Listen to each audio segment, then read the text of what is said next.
Hello all, hope you're having a great day today. Today we are talking about plyometric and speed training program design and technique.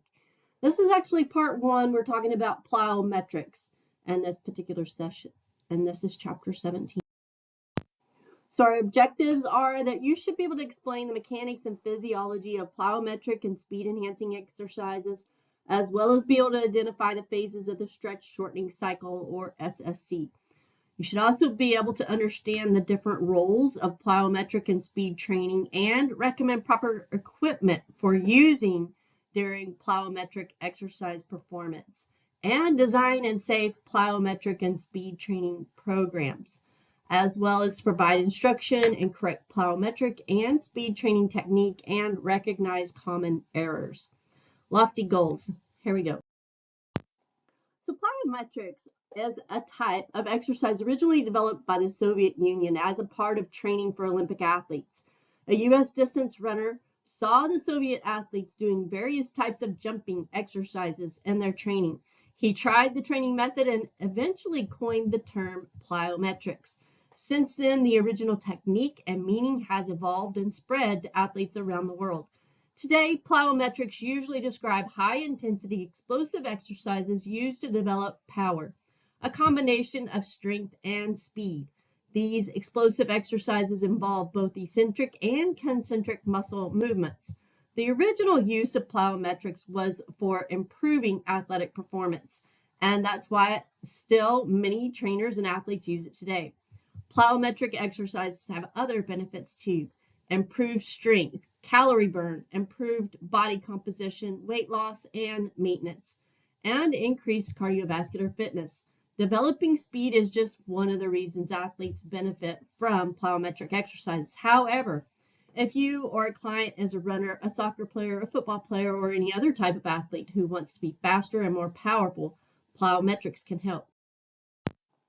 A plyometric movement is a quick, powerful movement consisting of an eccentric muscle action, also known as a counter movement or pre-stretch, followed by an immediate, powerful concentric muscle action. This is also known as the stretch shortening cycle, or SSC. The purpose of plyometrics is to use the stretch reflex and natural elastic components of both muscle and tendon to increase the power of movements and strengthen the muscles functionally. Elastic energy is stored in the muscle following a rapid stretch and then released during a subsequent concentric muscle action, thereby increasing total force production. SEC is the primary contributor to force production during plyometric exercises and is composed mainly of tendon. During the rapid eccentric stretch, the SEC acts as a spring and is lengthened, storing elastic energy. If the eccentric phase is held too long, the stored energy dissipates and is lost as heat. Elastic energy is stored in the tendons of the muscles following a rapid stretch. When this eccentric movement, controlled lowering with gravity, is immediately followed by a concentric movement, which is controlled movement against gravity, muscle action, the stored energy in the tendon is released, increasing total force production. Visualize an elastic band being stretched. The faster and farther it is stretched from its original state, the more energy it will contain when it is released. However, unlike an elastic band, if a concentric muscle action does not occur immediately following the eccentric action, or if the eccentric phase is too long or requires too great a motion about the given joint, the stored energy dissipates and is lost as heat. As an example, imagine doing dumbbell thrusters with deep squats in a slow controlled motion. All energy from the hips is lost in the slow movement speed and large range of motion. The exercise adopts an entirely different purpose and likely a drop in the amount of weight is used. The neurophysiological model involves the stretch reflex, which is the body's involuntary response to an external stimulus that stretches the muscles. This reflexive component of plyometric exercise is primarily composed of muscle spindle activity. Muscle spindles are proprioceptive organs that react to the rate and magnitude of a stretch. When a quick stretch is detected, muscular activity reflectively increases. During plyometric exercise, the muscle spindles are stimulated by a rapid stretch, causing a reflexive muscle action. This reflexive response increases the activity in the primary muscle, thereby increasing the force the muscle produces.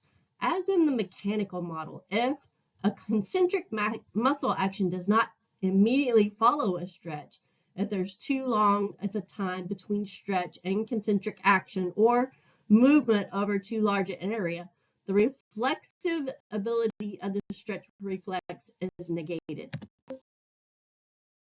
And figure 17.1 here you see is an illustration of the stretch shortening cycle, or the SSC, with the events of the mechanical model, which is row 2, and the neurophysiological model, row 3, that occurred during each of its 3 phases, which is row 4. For example, during the eccentric phase of the SSC, which is column 2, that is the client's counter movement. The series elastic component, or SEC, undergoes a rapid stretch that the muscle spindles detect, which then send a signal to the spinal cord. The stretch shortening cycle combines mechanical and neurophysiological mechanisms and is the basis of plyometric exercise. A rapid eccentric muscle action stimulates the stretch reflex and storage of elastic energy, which increase the force produced during the subsequent concentric action. The efficiency of these subsystems is essential to the proper performance of plyometric exercises. All complexities aside, here are the 3 phases accompanied with an example of a runner. The first is the eccentric phase, which is the preloading or stretch phase. The time from touchdown of the foot to the bottom of the movement is the eccentric phase. And the second phase, it's the transition or amortization phase, the time between the eccentric and concentric phases. If this phase lasts too long, the energy stored during the eccentric phase dissipates as heat, and the stretch reflex will not increase muscle activity during the concentric phase. Once the runner's foot has touched down and movement has stopped, the amortization phase has begun. As soon as movement begins again, the amortization phase has ended. And stage 3, the concentric phase. This is the body's response to the eccentric and amortization phases. The energy stored in the tendons during the eccentric phase either is used to increase the force of the subsequent movement or is dissipated as heat. This stored elastic energy increases the force produced during the concentric phase. This phase includes entire push-off time of the runner's foot. Every step you take when running is a mini unilateral plyometric exercise. The more efficiently we can activate the mechanical and neurophysiological components of the stretch shortening cycle, the stronger each stride will become. All the more true when we employ unilateral or single leg or single arm drills, as this is the most sport specific to running. And you can see here in table 17.1, this is just demonstrating the stretch shortening cycle that we talked about with the different phases, the actions associated, and the physiological events associated as well. I would get to know this chart really well. So plyometric training increases power and muscle force production at a mechanical level using the same principles as an elastic band being stretched and released. At the neurophysiological level, it develops proprioceptive organs that are sensitive to rate and speed of stretch. Alongside a complete program include balance, resistance training, agility, speed drills, and cardiovascular endurance. It is an important player in total body fitness. Common plyometric drills we use are box jumps, all medicine ball tosses, squat jumps, skipping, bench lunge, and lateral jumps, and power push-ups. And you can see there are others here as well. Really, the idea is that you're able to train your clients to produce greater muscular force or power at a faster speed, and that'll provide them an edge in performance. And so with that, increasing production of muscular power, and you do that with increased jump performance, you see decreased sprint times, increased strength, and improved running economy. You can also see this in work performance. Power is used in EMS and public safety. One example is raising and lowering a gurney with a patient on it. This requires a force with a velocity component to overcome the initial weight of the patient. Another good example in EMS would be an auto extrication or event of similar nature in which one must rapidly move a patient from one area to another. In the fire service, a good example is advancing a charged hose line. This requires an initial force time velocity component to begin to advance the hose. Plyometric exercise can help develop the muscles required to perform both of these activities. They can also help teach proper lifting posture and train the core muscles to handle the loads associated with the daily stress for an EMS worker. Injury prevention programs include plyometric exercises, reduce the risk of ACL injury by 60% per 1,000 hours of exposure. And some studies that have found this fact. Injury prevention programs that incorporate plyometric exercises substantially decrease the risk of ACL injuries more than warm-up programs that do not include plyometric exercises. The preventive effect appears to be stronger among males and in the prevention of ACL injuries that do not involve contact with another player. Research has also shown that proper plyometric training improves bone mineral content, muscle recruitment, strength and body control, and balance. Any dedicated program to enhancing athletic performance needs an ongoing method of evaluating its direction and the fitness and accomplishments of its participants. Before getting too far into planning the specifics of a plyometric program, it's prudent to look honestly and carefully at issues that could affect safe participation in such intense training. Chronological age is an important consideration because the maturity of both the nervous system and skeletal systems affects people's tolerance of plyometric training. So modifications to intensity and volume must be made based upon the age of the individuals. Plyometrics are safe and beneficial for youth, but you do have to make sure that the client is mature enough to accept and follow directions and focus on teaching proper technique, especially jumping and landing techniques. 12 to 14-year-old participants can use plyometric training to prepare for future strength training, but suggest using moderate jump training with children in this age. They warn that adolescents do not appear to have any significant response to explosive strength training until after the onset of puberty. Therefore, training programs should be prescribed cautiously. Conversely, as age increases, nervous system capability, muscle and joint pliability, and energy production decreases, which make plyometric less suitable for older athletes. And so they may need to avoid high-intensity plyometric exercise. As in all areas of exercise, good overall fitness is beneficial in training for explosive power. People should have good control of body weight and body composition, enough cardiorespiratory fitness to exercise continuously for at least several minutes, the strength to handle their own body weight and movements in all planes and directions, and the mobility to handle movement positions in several ranges of motion. Several physical areas should be assessed not only when planning training, but also to determine limitations, such as flexibility, posture, balance, torso tilt, and joint alignment. Limitations on explosive training may arise from back or spine problems. Excessive trauma to these or any other areas that cause improper landing capabilities need to be addressed and planning adjusted. A strength base is advantageous in plyometric training, and a general strength training program should complement, not impede, the development of explosive power. However, establishing a strength base before plyometric training does not have to be a huge endeavor. Ability to perform a 30-second single leg stance with eyes open and closed has been recommended before initiating a lower extremity plyometric program. You should also be able to perform the fundamental position that all lower body plyometric exercises originate from and end in is the partial half squat. Personal trainers should begin by assessing the client's ability to hold this position in order to determine her or his potential to land properly with each exercise.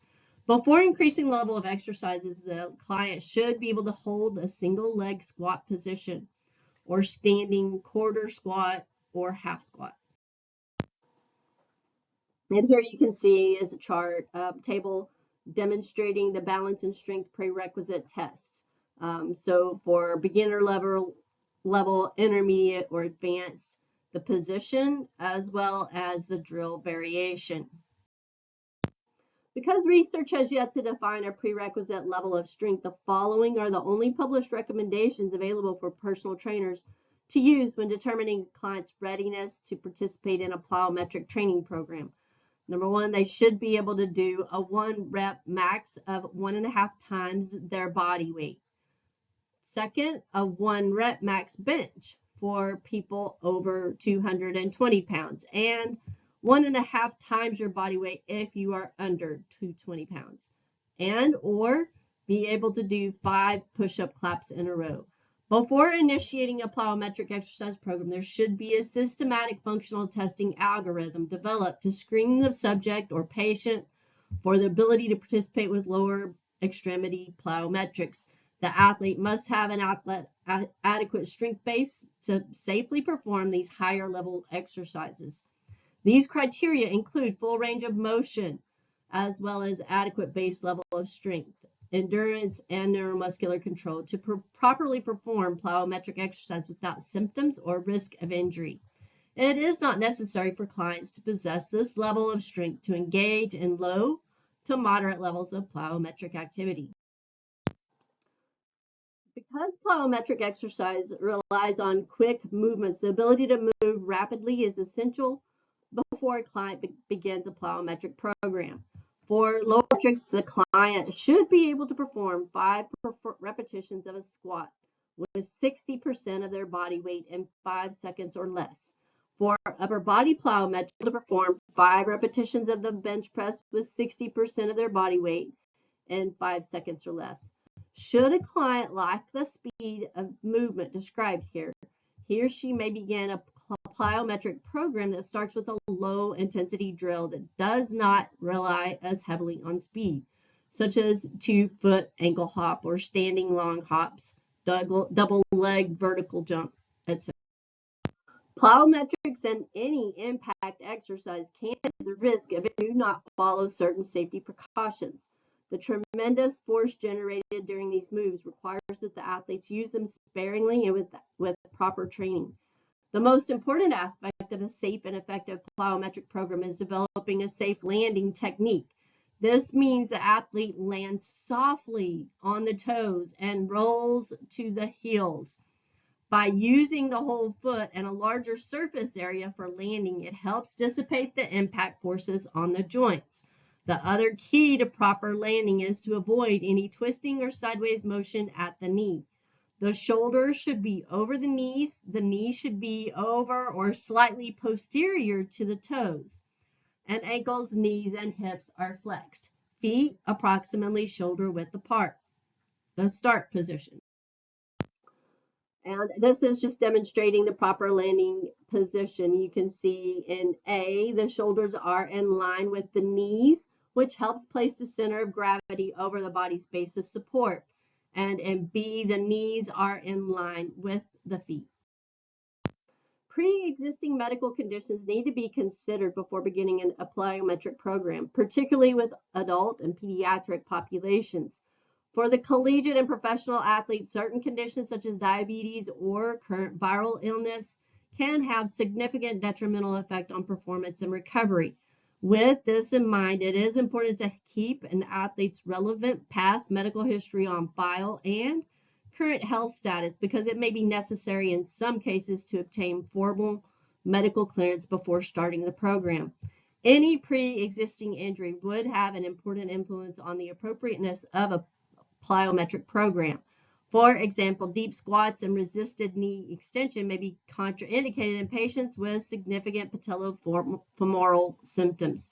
For some patients, specific strength training may be necessary before beginning a specific plyometric program, such as hamstrings and triceps surae or the gastrocnemius soleus complex. Strengthening and co-contraction strategies for patients with a history of anterior cruciate ligament insufficiency. Likewise, athletes who have undergone previous surgery may have specific contraindications or require special areas of equipment and workout space are important factors to consider when setting up a program for plyometrics. Space and equipment can greatly affect safety during plyometric exercises. So suggesting landing surfaces used for body plyometrics aid in shock absorption, but not be so soft that it increases the transition or amortization time during exercises. Grass fields and rubber mats are good surfaces for plyometric workouts. Aquatic plyometric training also has been shown to provide results with a reduction in muscle soreness versus land-based plyometrics. It is also recommended proper footwear with good ankle and arch support, lateral stability, and a non-slip sole for plyometric exercises. The amount of space needed depends on the exercise or drill. Most exercises require minimal surface area, but adequate height is needed for jumping exercises. Boxes and barriers can be used for jumps. Depth jumps when you drop from a height and rapidly jump upon landing are considered high-intensity exercises, and extreme caution should be used. You can be creative if there is not a box on hand, such as jumping to and from stairs or benches. Assure that the height of the object is not too high to avoid injury. Beginners can use a flat object or imaginary line on the ground as a barrier to hop over for lower intensity exercises. Running drills can be performed outside if you have a backyard. Mini drills can be done with as little as 10 to 30 yards. You could also try some drills in place if you do not have enough open space. To prevent injuries, the landing surface used for lower body plyometrics must possess adequate shock absorbing properties. A grass field, suspended floor, or rubber mat is a good surface choice. A plyo box is a box or platform used to perform these plyometric exercises and is ideal addition to your workout equipment, particularly if you're short on space. Boxes used for box jumps or depth jumps must be sturdy, should have a non-slip top, and should be closed on all sides. Box height should range from 6 to 42 inches, with landing surfaces of at least 18 inches by 24 inches. Plastic cones of varying kinds from 8 inches to 24 inches can be used as items to jump over during plyometric exercises. Medicine balls can be used for upper extremity as well as in conjunction with some lower body exercises. Wear proper footwear. Another important factor in preventing injuries is wearing proper footwear during plyometric training. Shoes with good cushion and support will help absorb some of the impacts and protect your joints from stress fractures. Avoid wearing shoes with flat soles or no support, as they increase your risk of injury. It's also recommended properly implementing plyometric training to reduce the incidence of injury when participating in a fitness program. Older adults can benefit from increasing bone and muscle mass along with stronger joints that result from this form of training. Older adults must be extremely cautious when performing these exercises and refrain altogether if they have conditions such as osteoporosis that can result in serious injury from plyometric exercises. It is also recommended that the following minimum requirements before participation in a plyometric training program to assure safety and success. So you want to do a needs analysis and look at if there are any predisposing injuries that would preclude someone to plyometric training. What are their experiences in current training level? Have they done resistance training? And have they participated in a plyometric training program before? And if so, when? And again, are they currently injured? Do they experience an injury that might affect their ability to participate in a plyometric training program? And this is just continuing with the needs analysis. So looking at the physical testing results, what are the client's abilities as they relate to muscular power production based upon the vertical jump and the standing long jump results? What are their goals? Do they want to improve? Is there a specific movement associated with it, like volleyball or an on-the-job activity, such as loading the truck? Incident of injury in a client's job or chosen activity. What is the risk of injury in their chosen activity, and are they relatively sedentary, student, office worker, or do they need a constant change of direction with racquetball or construction work? And here are just a few modes that you can utilize. You have jumps in place, where you are jumping and landing in the same spot that's performed repeatedly without rest between your jumps. You have the standing jump, which is a maximal effort jump involving either a vertical or horizontal component. There, you would need some recovery between your repetitions. Multiple hops and jumps. These are drills involving repeated movements, commonly viewed as a combination of jumps in place and standing jumps. Bounds. These are drills that involve exaggerated movements with greater horizontal speed than other drills. And a box drill. These are multiple hops and jumps using a box to jump on or off. And the depth jump, which is the client assumes a position on a box, steps off, lands, and immediately jumps vertically, horizontally, or onto another box. So plyometric training programs can increase the maximal vertical jump height. A variety of jump training tests have been measured to evaluate improved vertical jump height, including squat jumps, split squat jumps, bounding, counter movement jumps with or without arm swings, drop jumps. More advanced techniques include tuck jumps, depth jumps, and single leg hops. To achieve improved jump heights, training has been anywhere from 1 to 5 sessions per week, or tallied as total training sessions from 6 to greater than 25 sessions. The volume of jump training has ranged from about 400 to 1,700, despite the large variety of variables that have been manipulated within studies. Improved vertical jump performance is a consistent outcome after plyometric training. Intensity is the actual percentage of effort required by the athlete to perform the activity. And plyometrics, the type of exercise performed, controls the intensity. Plyometric exercises can come in many forms and intensities. Some activities such as bilateral jumping to a box, are low-level plyometrics, while others, such as single leg jumps from a box, are intense. These variables must be considered when designing conditioning or rehabilitation programs. Volume is the total work performed in a single work session or cycle periodization.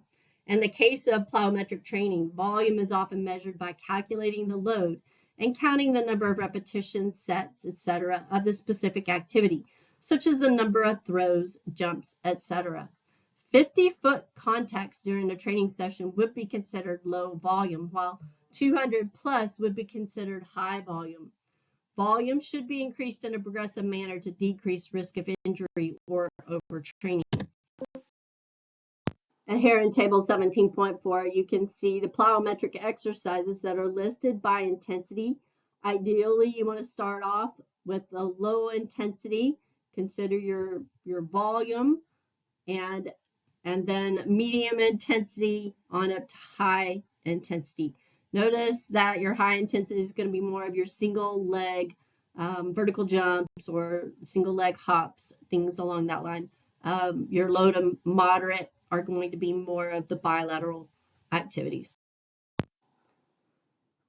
Plyometrics are generally developed and progressed consistent with movement complexity, skill level, or mastery, the plane of movement, as well as the exercise progression choice. But most importantly, volume and intensity. The number of foot contacts determines volume. Each time you land or catch is equal to 1 contact, or upper extremity contacts completed. Each time you catch a ball is equal to 1 contact. The plyometric activity's intensity is primarily related to variables such as the amount of acceleration due to gravity placed on the body, the amount of impact, whether the pattern is bilateral or unilateral, and what complexity is built into the pattern. An integrated strength and conditioning program should encompass there is simply not enough time to perform high volumes of plyometric and power work if everything is to be addressed in a 60 to 90-minute session with 2 to 4 sessions per week. Further, it can be argued that to maximize neural and elastic components of power and plyometric training, volume should be kept lower to optimize rest and intensity efforts as it is for loaded power and strength efforts, like is in Olympic lifting and barbell squatting. Regardless, training good form with inexperienced individuals or allowing adequate dynamic warm-up with more experienced individuals to reinforce good mechanics are critical to success in avoiding injury. You also want to consider the speed and height of the drill. Low intensity plyometrics are a healthy choice for larger athletes, such as those weighing more than 220 pounds. For a tall 260-pound player, the 4-square drill can be viewed as a dynamic ankle stabilization exercise and combined in a lower leg circuit, including wobble board or Bosu ball or Dynadisc exercises, along with resisted dorsiflexion, eversion, and inversion of the ankle movements with a resistance band. In this case, submaximal footwork patterns that are plyometric in nature are a healthy alternative for a heavier athlete, and whom high-intensity plyometrics may be contraindicated due to body weight and sport demands, such as basketball, which is a sport that innately includes high volume, high frequency jumping through a long season. When designing a plyometric program, as long as the volumes and intensities align with OPT recommendations, planning can allow for jump and power training 2 to 4 days per week to maximize learning progress and address all plane vectors necessary for integrated performance enhancement. Use lower intensity drills such as your jumps in place, your single linear jumps like one plyo box jump, and moderate intensity drills such as multi-directional jumps or multi-linear jumps like a continuous set of plyo box jumps for 10 seconds as part of your warm-up or as exercises more frequently throughout the week. Allow 48 to 72 hours between low intensity plyometric sessions will ensure that adequate rest occurs and the athlete is ready for the next plyometric workout. For example, a common weekly schedule could include the submaximal jump patterns on low body strength days, such as Tuesdays and Fridays, with upper body sessions on Monday and Thursdays. An athlete might use a higher frequency of 3 to 4 times per week of plyometric sessions if the exercises used are low in intensity, so submaximal efforts and volume, like 3 to 4 exercises of low intensity plyometric in nature drills employed as part of a warm-up routine. Adequate recovery between each set and a workout is equally as important as adequate rest between workouts. A common work to rest ratio is 1 to 5. And this, for example, would be an exercise that takes 10 seconds to perform, would have 50 seconds of rest between sets. An important point to consider with low intensity plyometric exercises, particularly the footwork patterns, is that they are submaximal in nature. With this in mind, fatigue should not be a factor with this type of work. As stated earlier, and as proprioception, postural control, and dynamic stabilization are points of emphasis with this mode of exercise.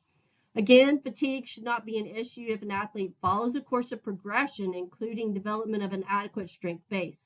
So squats and step-ups and practicing landing strategies with adequate body control before performing actual working sets of low-intensity jump training. An athlete will not reach his fatigue state given the submaximal intensity, short duration of activities, and appropriate work to rest ratios. Submaximal footwork pattern jumps are often used as a part of a warm-up in preparation for moderate and high-intensity plyometrics. Otherwise, they can be placed towards the end of a workout following the primary work of the day, which would be weight training, sprinting, and agility drills. And this is just demonstrating the volume of what is considered to be a low volume, 40 to 60 contacts. High volume would be 120 to 140 contacts in a single workout session. Your progression, again, you want to start out with low intensity, and you can do that by adding horizontal or vertical components to gradually progress through the intensity levels in an appropriate manner, depending upon your client's training status and their experience associated with plyometrics and jump training. As with any training, an adequate warm-up is required before completing a plyometric session. The National Strength and Conditioning Association recommends that toe jogging and straight leg jogging could be included as part of the warm-up to prepare for the shock impact of plyometric drills. Plyometrics should be completed at the start of a combined session when the athlete is fresh. So you always want to do your general warm-up of light jogging, or you can use a stationary bike at a low intensity, and then do a more specific warm-up with more dynamic movements that are associated with the work performed with your plyometric exercises. The total work performed during a single workout session.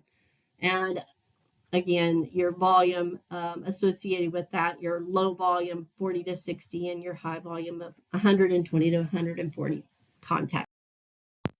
And these are my references. You guys have a great day. I'll talk with you soon.